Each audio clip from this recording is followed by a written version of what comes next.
Have you ever wondered about your future self? Who you'll be in a few weeks, months, or even years? Maybe you journal regularly, or have created a time capsule before. Or maybe you've actually drawn or written a letter to yourself. Today, we'll be writing a letter to the future. Hello and welcome. My name is Allison and I'm an Access Fellow with Artist Year, an AmeriCorps program that serves communities and students like you through the expansion of high-quality arts education. I'm a creative writer and theater artist, and today, we'll be creating a message for our future selves. Let's get started.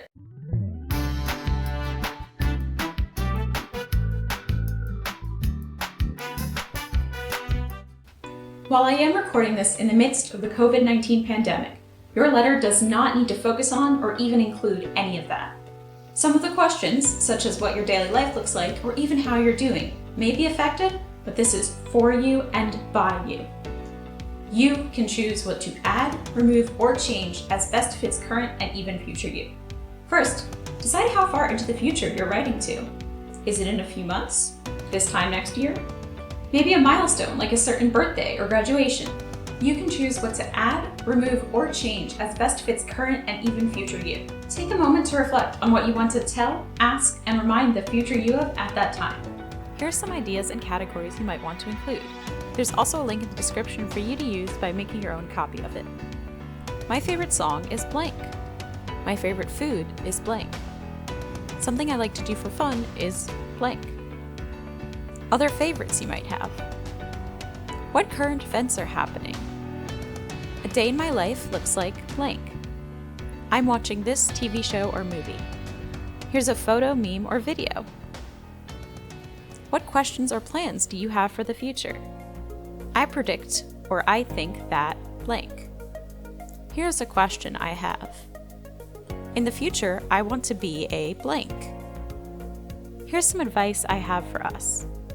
Us can be you and your future self, someone else in your household, or maybe the world at large. Whatever us means to you. You don't even have to write. You can draw or add a picture, or type or write by hand. Whatever you can and want to do. Now it's time to craft your message. Feel free to pause the video here. You'll probably need about 10 to 15 minutes depending on how much you want to write. Make sure to come back here to learn how to set it up to send to yourself automatically. You might also want to include the link to part 2 of this video series in your letter text. Link is in the description.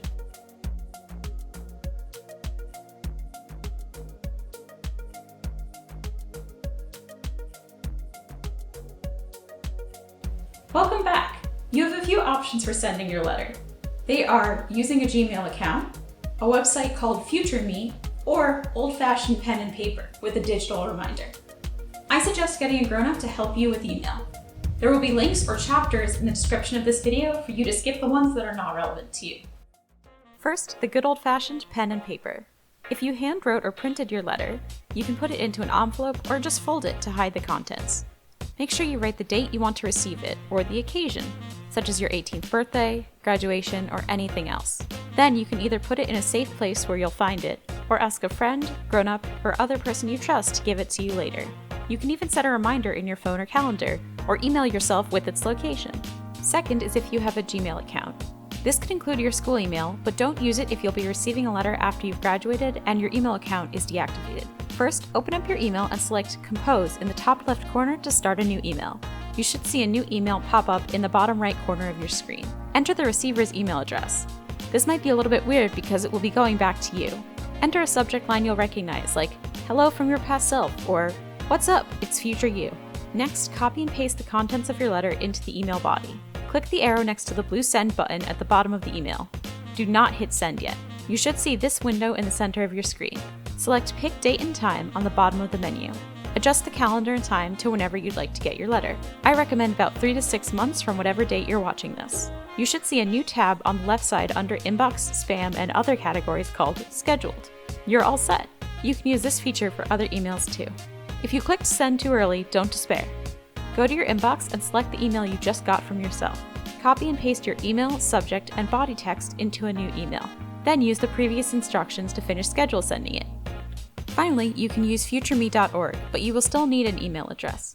Remember to get a grown-up for this one. This version also doesn't support images or videos, but you could send a link to one as an alternative. Type or paste your text into the white box on the right side. Then you can choose the date you want to receive it in your email inbox. Remember that if you choose 1, 3, or 5 years, it will be that many years from today, the date you're sending it, so make sure you use choose a date instead.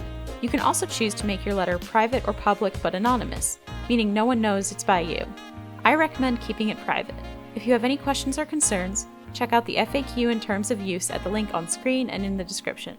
Then click Send to the Future. Again, make sure you ask a grown-up for help and permission with this one. Thank you for writing with me. I hope you had fun and look forward to getting your letter.